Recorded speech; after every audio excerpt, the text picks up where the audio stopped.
mentality.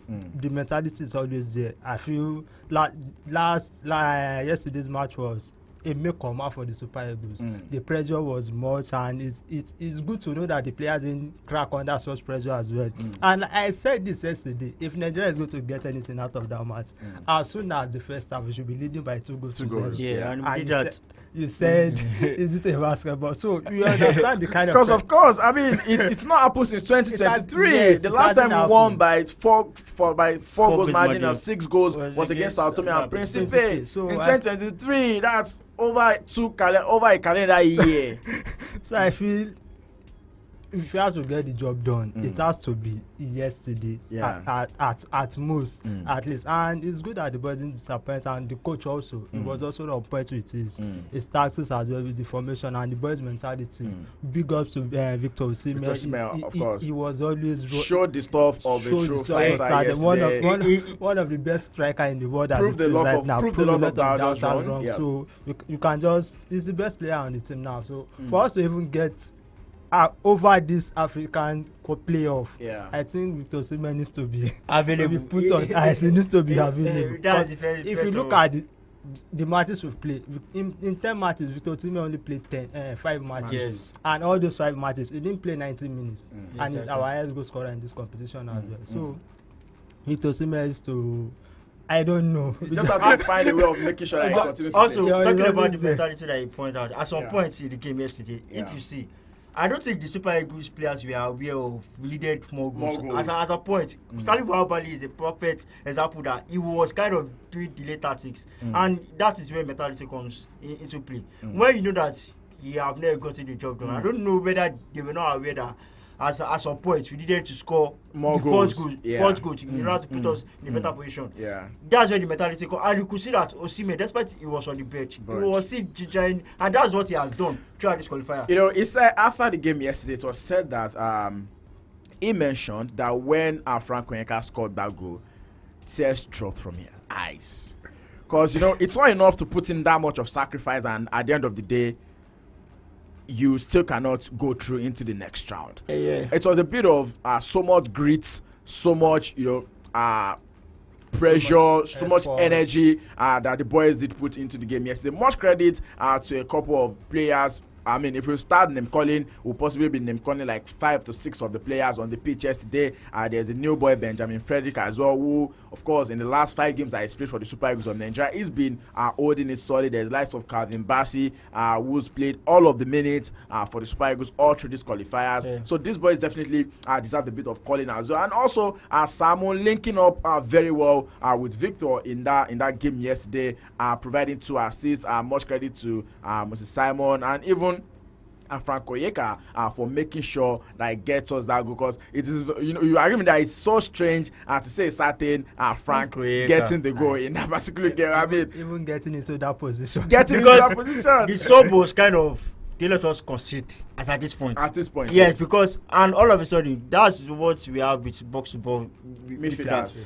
You get to a certain position, and kudos to Moses Simon, because as at this first half, I was not. I was blaming why the coach used Moses Simon. But all of a sudden, he just pull up the magic and give Onyeka that perfect assist. And at the end of the day, it puts us in the position where we are. And what I like about, like you already pointed out, that mentality has come into play, because it's a Zimbabwe match that I've been pointing out that we should not have dropped points. It was due to mentality, because we had it close already. A 1-goal lead, don't consider any goal, and we would have been in the World Cup that's going to happen in 2026, but there's no better late than never. You still have an opportunity to go to the World Cup now as it stands. Well, let's say maybe it's a blessing in disguise already, and the faith of the Super Eagles of Nigeria now lies in the hands of the players, because yes, they will be going through the playoff route, and hopefully at the end of the playoffs we'll be punching the tickets alongside one other country from the Intercontinental Playoff. November 13 and 16,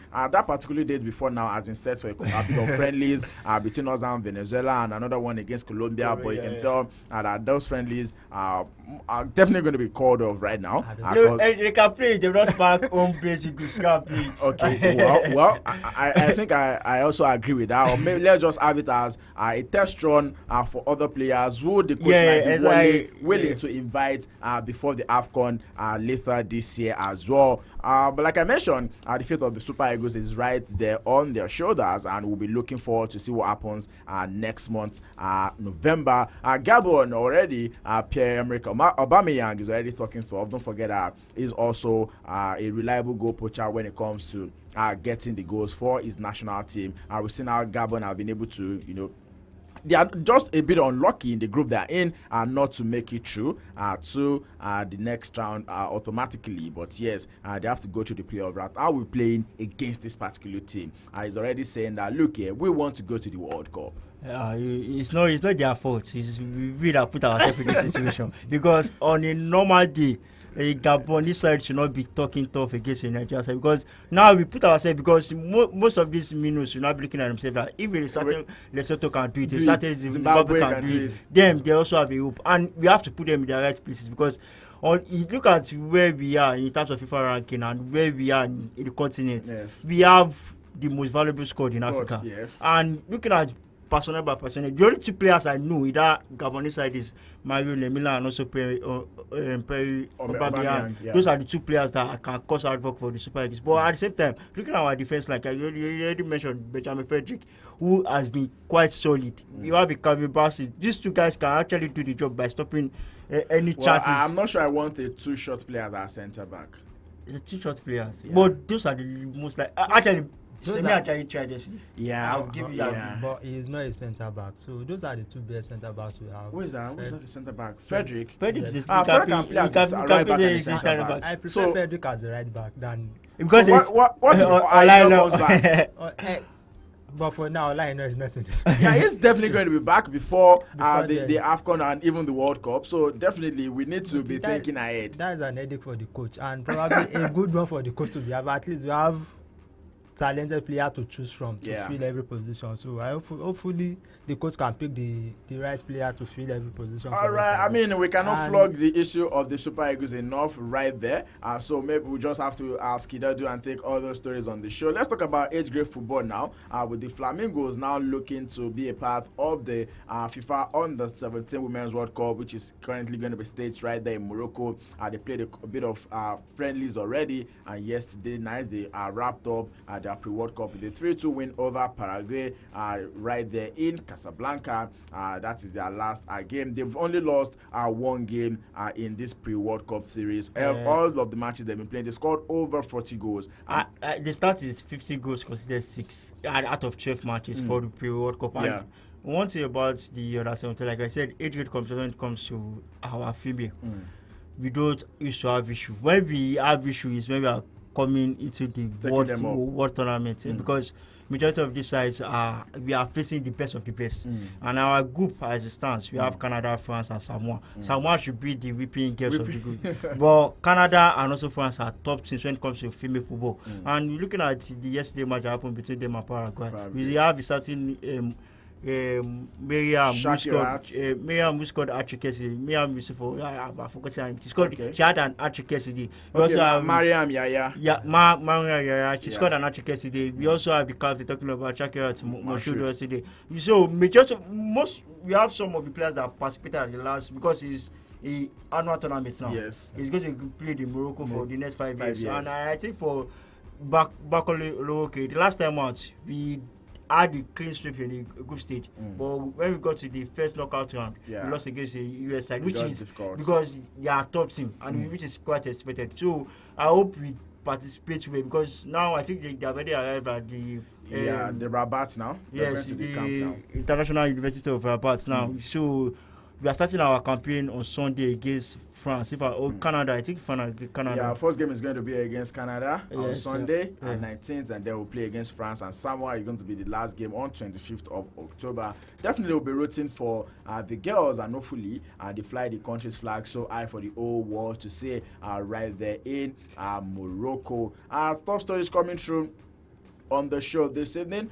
Still taking stories coming through from the home front and in the world of football, because I tell you so much to talk about, so much to look into. A lot of fans are still not gotten over what happened last night, because to a lot of the fans, it feels like, is this really the Super Eagles I've been watching in the last couple of matches?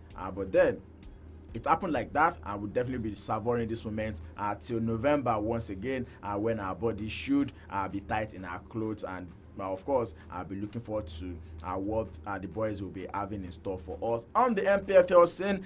Yesterday, just as the Super Eagles are doing theirs, Bendel Insurance also unveiled two-time MPFL winner Kennedy Boboye right there in the team, just a week after they sacked their former coach. Boboye has now been appointed, and he's saying that he will be taking Bendel Insurance to their rightful place. Then I wonder, where is the rightful place of Bendel Insurance in the MPFL? I mean, the only, of course, you can call them a traditional team, but they only made a resurgence in the 2022 season when they came back at Bridge League, when they came back, and then after that they won the FA Cup, and that's been it. But you're saying rightful place. If you are saying rightful place, then I'm thinking that maybe a certain Fidelis Lechuku will do something right for Rangers to move up to the top of the log, or maybe Kano Pillars will do something right to move up to the top of the log. But Bendel Insurance say they want to be in the rightful place. They want to win the league. Maybe Kennedy Boboye knows something we don't. Yeah, of course, he might, because I mean, he miraculously won the league with Plateau United. Yes. Nobody thought about it then. Even the one he won with Aqua United. So I think he also won with. It was this Abia Warriors coach that won with Rangers. Sorry, Imama Kwakabo. Yes, that won with Rangers. And Kennedy Boboye is one of the top coaches when it comes to the MPFL. True that. So we can't take away that credit from him. He knows what he's saying, but it's not just by talking; it's by the action that we allow to see whether. But then the show, as I said, that doesn't consider a lot of goals. But one thing that they also do well is by scoring a lot of goals. And I think that we are still at the early stage of the season, so he still has a lot of time to factor in, and hopefully, like he said. But I don't think, if you are looking at in terms of history, Bendel Insurance are not part of those teams that you call when it comes to history. True that. Well, when you're talking about changing, you said something about the start of the season. This is just match day 8, and we have already seen a couple of managers lose their job. The latest one is they are trying to use Tai, and they had to step aside for family reasons, and that's Barawa FC parting ways with Ladan Boso. First was Bayelsa United. Now that's coach of all coaches, Ladan Boso. That's the tag they used to give you. There are some things sometimes that you hear, some words that you hear. Maybe they'll give you ultimatum. You say that you have 3 matches. If you don't perform well, you get sacked. And these are the things that we know about the MPFL. If you're not, he wasn't even given any ultimatum. But then Barrage have not been performing. They are currently rock bottom of the MPFL. Yes.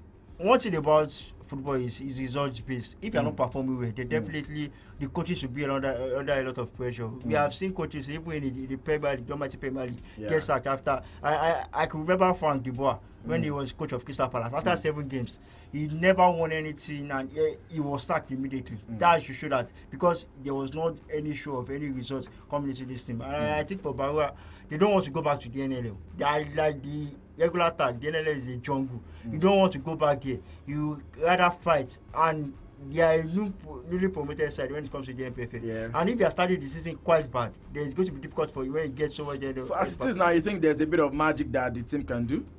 Yeah, I don't think that they can do any magic. But I expect them to go back to where they are coming from. Okay, still more thoughts coming through from the MPFL. It's been said that the Nigerian Football Federation has suspended 3 referees indefinitely for offences related to improper handling of matches in the Nigerian Premier Football League. Sanctions were announced following the match day 8 at the just concluded weekend, during which referees officiated 2 separate games. Mohamed Bituta of Adamawa and Ben Jafet of Benue serving as the referee and assistant referee, respectively. The game between Kano Pillars and Shooting Stars, those 2 referees are now punished for what the NFF feels as acting in manners outside the provisions of the laws of the game and bringing the game into whenever you hear bringing the game into disrepute in the MPFL, just know that the hammer is going to hit you. Ikechukwu Taiwo of Rivers State, who also officiated the game between National and Rangers, were sanctioned. That particular game between National and Rangers, there was a bit of foul call in that game, especially that penalty call, and then the Rangers fans are not having it funny with the referee and unjustified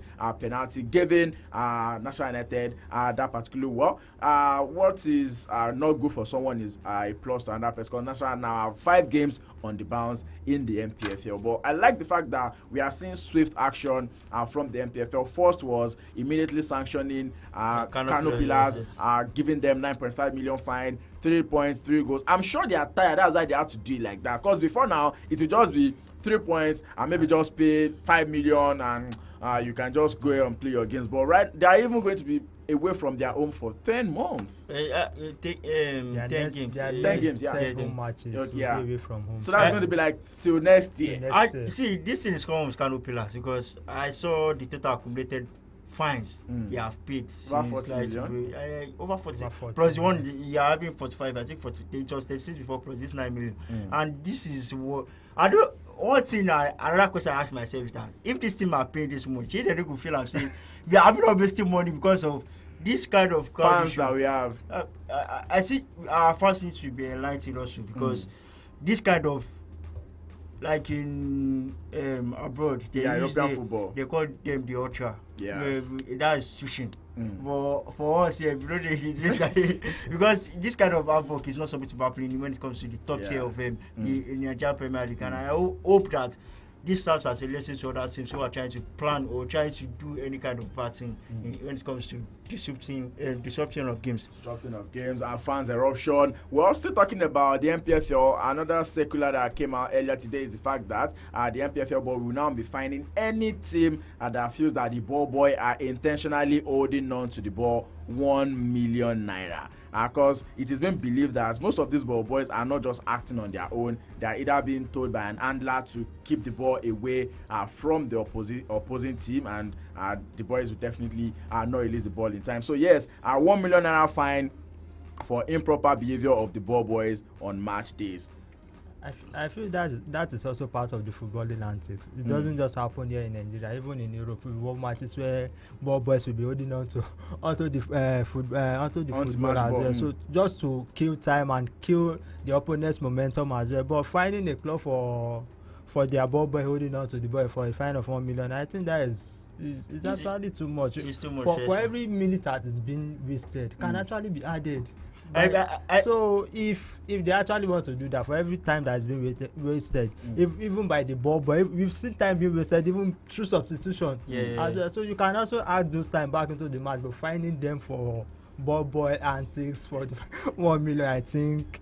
And just to add, you can go through the Premier League route where you have cones in certain places. Yes. Where you can place the ball. Just place the ball. I mean, since the start of the season, we've seen that if the balls are not complete on the cones in the EPL, the referee is not going to blow. Yes. You can just do that rather than finding these teams, because there's no how. When a certain team is at home and people who are in charge will tell you, are you as the ball boy yourself, you will not also a fan of you're that also a fan of that particular yes. So we have to look for other means, other solutions. Well, the MPFL is saying, because the memo has been signed by David Sunowumi, who is the chief operating officer, that 1 million naira fine if you're fined for improper conduct, unjust holding on to the ball. And away from that, talking about the MPFL, the match between Kano Pillars and also Barao FC this Sunday is going to be played behind closed doors. I feel like Kano Pillars are just using their own to implicate Barao, because Barao need all of the fans to be there to cheer. I mean, like this, they are not even experiencing maybe this is the only season they will play in the MPFL derby, and you are depriving them of that play. If I were Barao FC, I will make sure that we play our game away from Kano, so that we have our fans, at least the little of them, to come and cheer us on.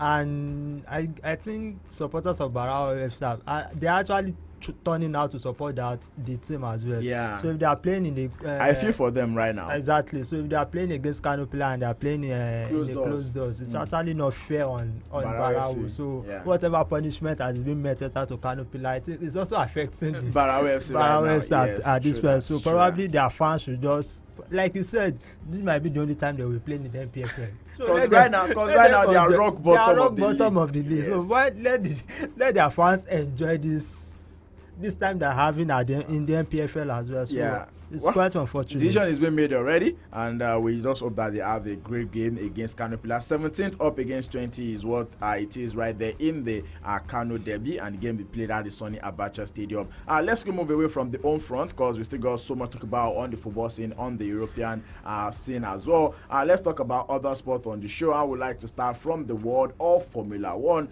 The United States Grand Prix is what we'll be looking forward to this weekend. But ahead of that, Mercedes have now officially confirmed that they will be sticking with George Russell and also Kimi Antonelli, because the reason why Mercedes are looking to do this is the fact that the man they've been eyeing is saying, look, I want to spend one more year with my team, and that's talking about Red Bull's Max Verstappen. Mercedes continuing with Russell and Antonelli as a driver lineup for the next year 2026 Formula One season. Well, Antonelli definitely has been a bit of, revelation of the year, because he's not been down, he's not been up there, but definitely adding a bit of points to what we're seeing with Mercedes. Quite a difference from what we saw with Red Bull, with Sergio Perez and Max Verstappen last year. This looks like a more different scene this time around with the Mercedes. And also don't forget that last weekend we also saw George Russell winning right there in Singapore, and I saw the picture he took, a replica of what Lewis Hamilton also did in 2018, saying this is a full circle moment for me. I think for F1 it's getting interesting because we are getting towards the end part of the season. Yeah. And I think we have not even, we have had 18 races. I think six more races to go before the end of the season. And there's a lot to fight for. We have the likes of Lando Norris, Piastri, Max Verstappen.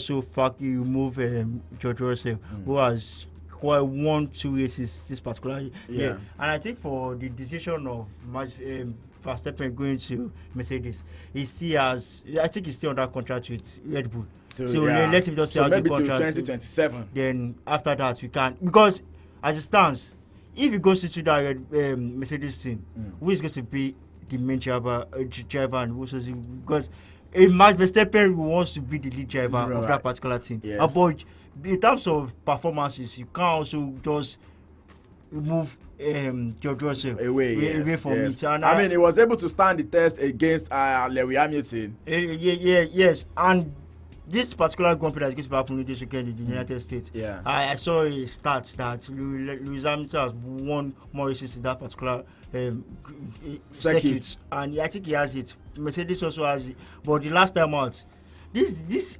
particular is going to be interesting. Last year it was Ferrari 1-2.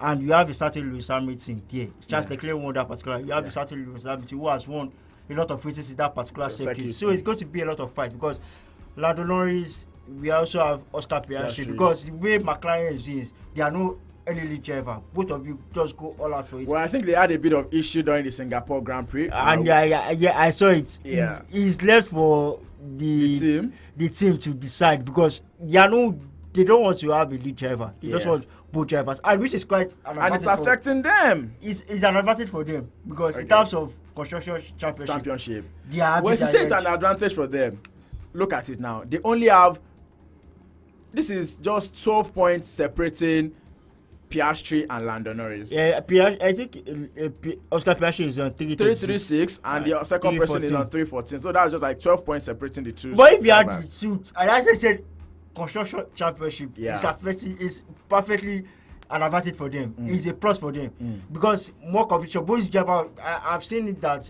Piastri has won 7, Lando Norris has won 5 races. There is kind of competition between both of them. But at the same time, this thing can actually backfire, because if both drivers are going against each other during the race, they might kind of collide, and which both of them out of the particular Grand Prix. And I think that is kind of an advantage for, because Max Verstappen is not far ahead of these guys, and we know what Max Verstappen can do. He's now having the best of season, but at the same time, he can't just take away any magic that he can do when it comes to the F1 championship. Okay, we look forward to seeing 5 more races before we call it a wrap in the F1 for this season. And as it is right now, the team standings, you already know, McLaren, Mercedes top, Ferrari second, and then you have Red Bull currently third on the log. So just so you know, it's going to be a fight to finish. finish. Honestly, the team standings, if you ask me, I feel like it's somewhat dicey because how is Ferrari standing second with having won the least amount of races this year? Look at the second driver for Red Bull. That's Yuki Tsunoda, because at the start of the season, they had the starting Liam Lawson, yes. And I checked the driver starting now. Yuki Tsunoda has 20 points. Liam Lawson that they pursued to the Team B of Red Bull has 30 points. And it has been, and this is one of the decisions that Red Bull made last season, was allowing Sergio Perez to leave. Now it's costing them. Fine, they feel like he's not adding to their points. He's still giving them their competitive edge when it comes to the construction championship, because the two drivers that they have put in for them this particular season, if you accumulate the total point that they have 50 points, it's not easy. And Max Verstappen, who used to carry the whole team all this while, he used to accumulate majority of the points.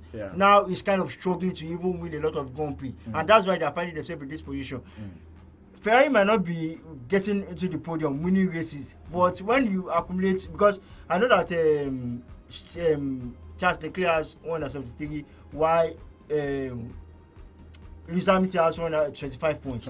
If you add both of them and add what this guy has and what Yuki Tsunoda, who has 20 points, it's kind of, that 20 points is very low. It has to compete when it comes to the construction championship. All right, hopefully we'll see something different at the US Grand Prix and then other races before we call it a wrap for this year. Like I mentioned, we've got 5 more races to go in the world of Formula 1 for this amazing 2025 season. There's going to be the Mexico Grand Prix, there's going to be the Brazilian Grand Prix, then we have the Las Vegas, Qatar, and everything ends at the round of 24 in Abu Dhabi, and that's going to be by December. Away from the world of Formula 1 on the show right now, let's take a little bit stop in the world of tennis. Don't forget you can be a part of the show this evening. I'll be turning the phone lines open right about now. 0907-224-5018 is the gateway to the studio. Let's have your reactions concerning the Super Eagles of Nigeria. We also mentioned about the Nigerian Premier Football League, and now we are into other sports. I've just talked about the world of Formula 1. What are you expecting? Do you think there can be a twist in who is going to be the winner or the league leader at the end of the Formula 1 season? Do you think maybe Max Verstappen can maybe do the Mad Max that we know and somehow win the driver of the year for the 5th time in a row? Because that is one thing that I know he will be more than willing to do, but as it is right now, it looks like that particular one is going to be eluding him. Away from that, we'll talk about the world of tennis on the show, and like I mentioned the other time, I will be saying the 6th King Slam go down later this week. $6 million prize, of course, has to be nothing but motivating, because how are you winning more than the whole Grand Slam of the year all together in just one? I don't know. In football, they call it a round robin tournament, because you are only playing 6 of you are the only ones that are playing. You'll be having the likes of Taylor Fritz, Yannick Sinner, who won it last year. Maybe he's going to be doing it back to back this time around. We don't know. Last year he won $5 million, if I'm not mistaken. $6 million. Okay, won $6 million if I'm not mistaken. And even for participating, you are guaranteed with $1.5 million. There's going to be Novak Djokovic, Carlos is going to be there, there's going to be Stefano Tsitsipas, and also Alexander Zverev. One thing about the Saudi, it has gone across all sports. Look at the boxing, we have the Riyadh season, and I think it's over. Look at the World Cup. Even in golf, there's a lot of money being put into sports, and look at these kind of events. When you see this money, it might not be the most competitive match, but when you are popping in money to sports, some players will be motivated. And last year we saw Yannick Sinner getting the prize money, and you already pointed out that if you accumulate all the Grand Slam for the year, that's talking about Australia Open, the French Open, US Open, and also Wimbledon, the cash prize doesn't reach the amount the winner at the end of the day is going to collect, because for participating first, you get a certain sum of amount, and it's a quite motivation. It might just be like a friendly tournament, but the prize, the end goal at the end of the day is a huge sum of money, and I think that the majority of these players would like to participate. And like I said, one thing about Saudi is that, or the Middle East, when it comes to investing in sports, they are always willing to put a lot of money in it. Because they know that they will get it back from viewers and stuff. See how they are popping in money to their. That's using Saudi as an example. It is the Saudi Premier League. A lot of Premier League players had to move from the Premier League, which is one of the most viewed league in the world. Yeah. But due to the money, the amount of money being pumped and used to attract majority of these players are going there. And I think for the likes of Yannick Sinner, Carlos Alcaraz, Taylor Fritz, and we also have for the WT, likes of Sabalenka and the rest. They will have to play this particular tournament. Yeah, and I know the winner will go home with the. If you won the Grand Slam, because we had the two Grand Slam for the 4 Grand Slam for this year were shared between Yannick Sinner and also Carlos Alcaraz. Yes. Just assume that you win this one. Yeah, at the end of the day, you have a lot of money to just back up, and you just can. When it's December, just can flex yourself. One thing about the Saudis is they are trying to touch across every sport, from football. Now they are looking at tennis as well. And if you want to host this kind of exhibition now, because it's an exhibition, so you just have to bring the big boys in, the like of Sinner, Alcaraz, Djokovic. So at least it will bring a viewership for them as well, and also. At least it will be marketable for them as well, and definitely for the Saudis as well. When it comes to sports, they actually train their wits in sports these days. Like I said, the Saudi Premier League as well. A lot of established players are actually going to Saudi League to play their trade now. And also the boxing. When we talk about boxing, they're also up there now. They are also moving towards tennis as well. So it's something nice that the Saudis are doing. And when you talk about the money as well, I think if the money is the Saudi money is 2034. They are planning to use the World Cup. They are hosting the World Cup. No, they are planning to host the World Cup. And United are also talks that United want to play like a mini tournament in Saudi Arabia. And this is just because of the money.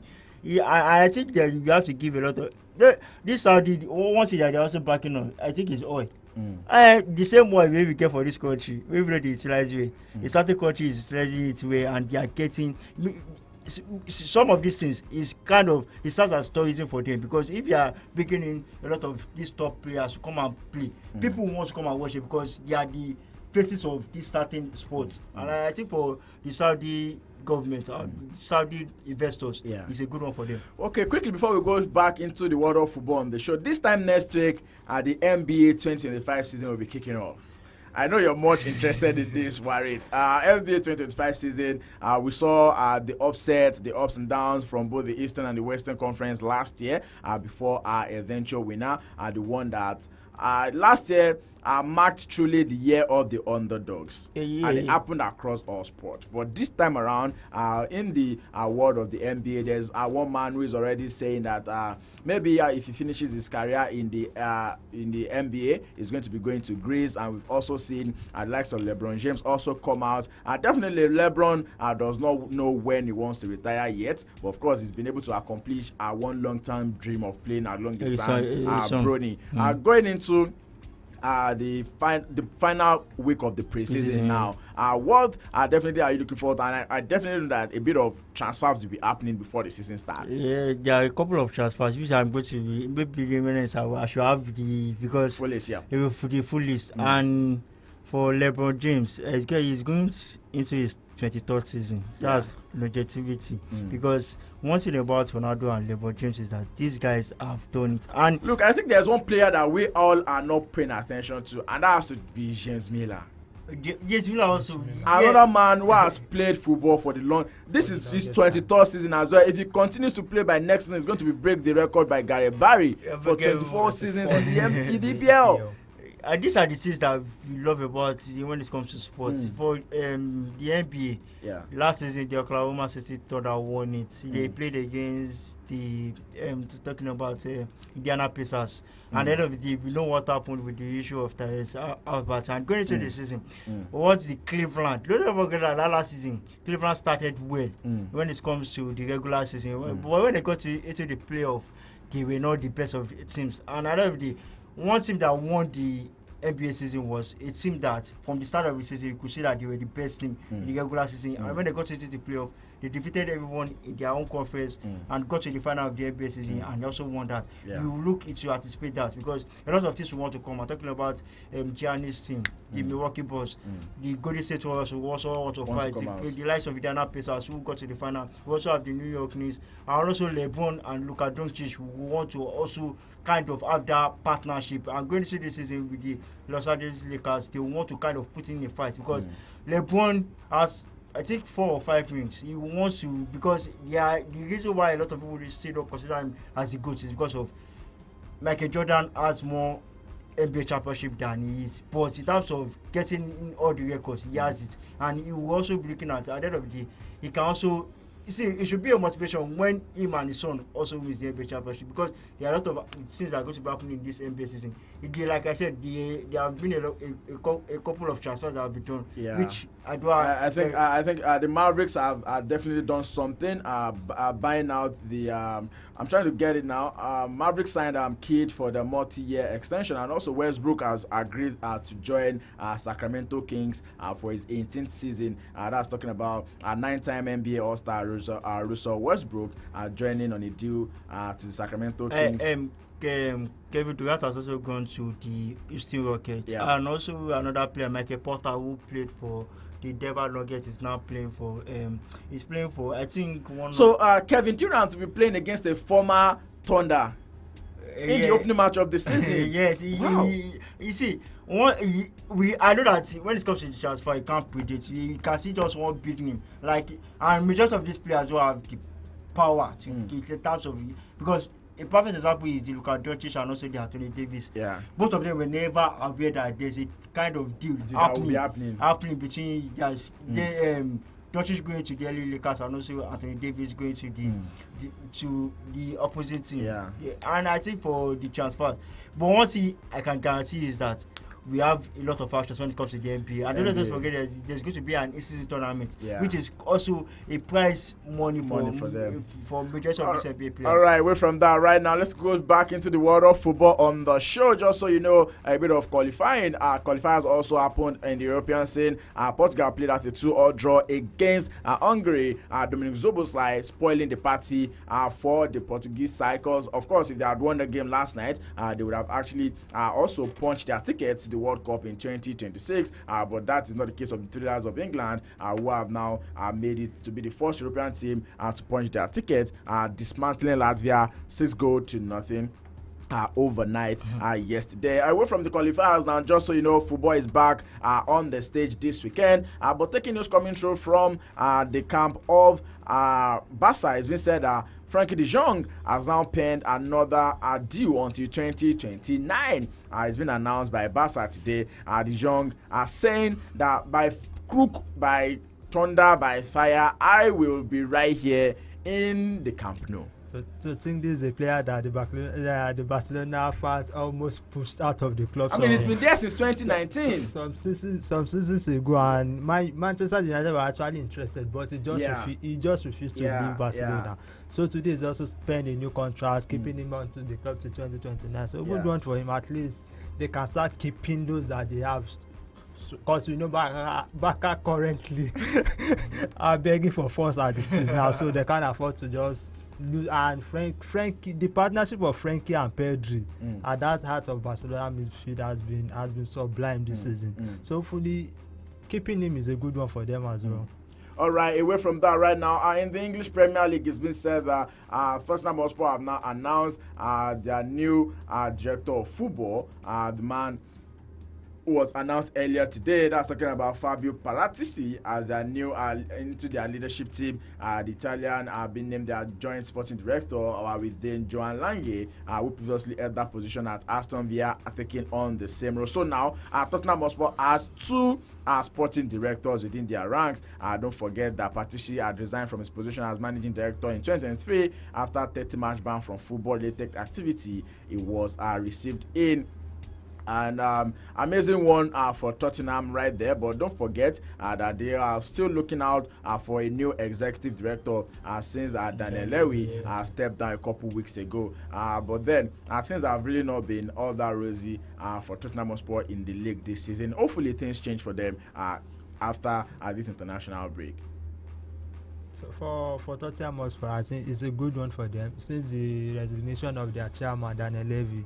So now maybe they are looking for people to fill up that backroom staff as well. So getting a new sporting director at this point to complement the one they have already, at least to steer the club in the right direction. So and even on the pitch of play, they haven't been doing bad as well. So Tottenham Hotspur probably from here, and the coaches they've gotten also Thomas Frank as well, also doing good for them as well, and their players as well. So probably their new sporting director, they also work hand in hand to make sure that they can get Tottenham Hotspur to some decent places on the league as well. Okay, quickly let's stop in the camp of Chelsea in the EPL, where it's been said that their head coach Enzo Maresca has now been given a one-match touchline ban after he was sent off in that last gap win against Liverpool in the Premier League last weekend. The Italian was shown a second yellow card of the game by referee Anthony Taylor for leaving the technical area to celebrate that goal by Estavo in the 95th minute. An amazing win, and that was for Chelsea, and also you can tell that it calls for that amazing celebration by the head coach as well. Right now, he's going to be on the touchline.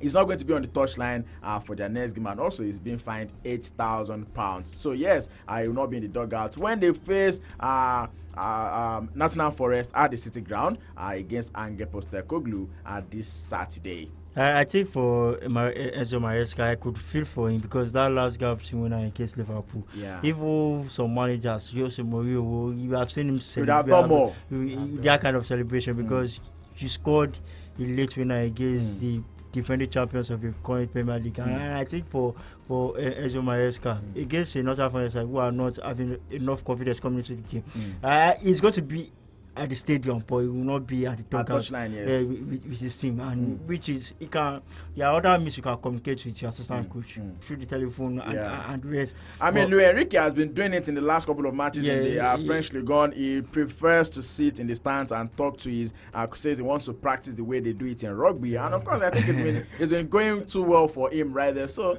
really being banned from touchline should not affect how you are able to get your boys to get together on the pitch of play. Away from that story, let's wrap up with the thought coming through from the Under-20 World Cup. The Morocco Under-20 boys have been magnificent this particular tournament. Defeated likes of USA, defeated likes of Brazil in their group stage. Amazing run of form they are on, but right now they're playing against France Under-20 later tonight. If they go on to win it, becoming the second African country to win that particular one, just after Ghana. Ghana. Our Ghanaian brothers. But what Morocco have done is we can see the laid down point of what the terms of administration of their football.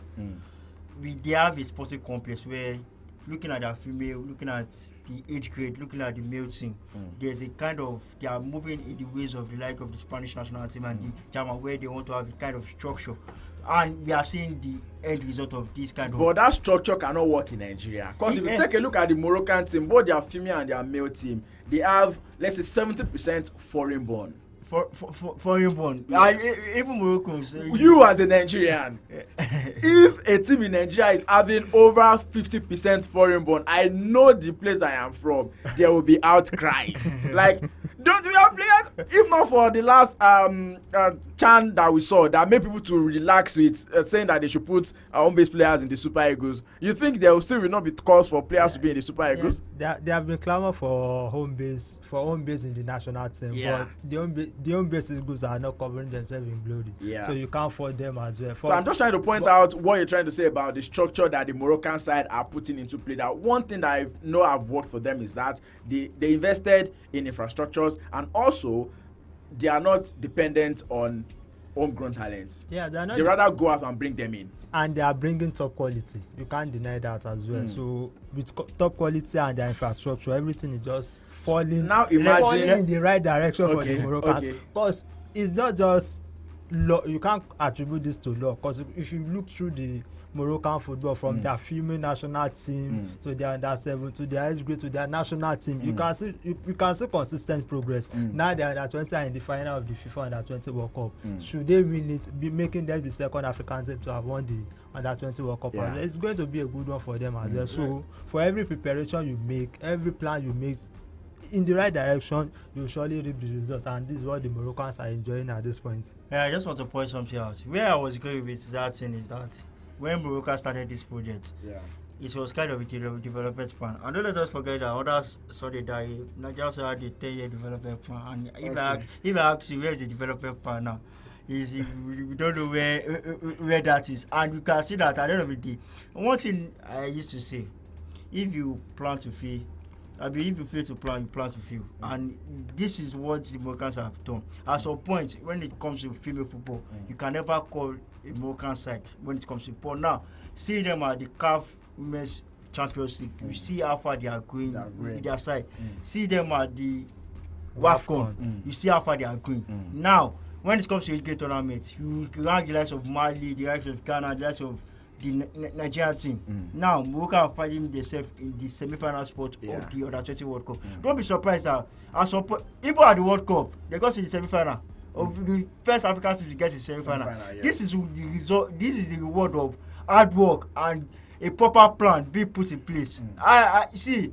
We have a lot, and I will congratulate the Moroccan FA for doing a lot of work into their relation. All right, and that's how we'll be wrapping things up on the show for today. Don't forget that Sports Hub will be back on your airings 5 to 6 p.m. on Friday, and as well Saturday 2 to 3 p.m. Don't forget, once again, our Premier League action, our top European League action will be back this weekend, and one weekend to Salvo, because definitely it's going to be a big one right there in the English Premier League. Manchester United up against Liverpool, and other big matches to look forward to. Next weekend as well, we'll be looking forward to the El Clasico in the Spanish La Liga. So yes, fasten your seatbelt. It's about to be an interesting 1 month of football before we go on the next international break by the middle of November. We'll serve you sports in a jiffy 10 a.m. to the flip side of 10 right here on Empire Radio 102.1 FM. On behalf of Cyril, on behalf of Warid, I say big ups to everyone who's been a part of the show today. Thank you for allowing us rock your world. We'll be back here and you see us once again on the Sports Hub Show. Ayodeji Ajiboye signing out this evening. Stay sporty, stay active, drinking our water to stay hydrated. Go out there, be the best version of yourself. I'll see you when I see you. Have a blessed evening. From the greens of golf to the courts of tennis and basketball, the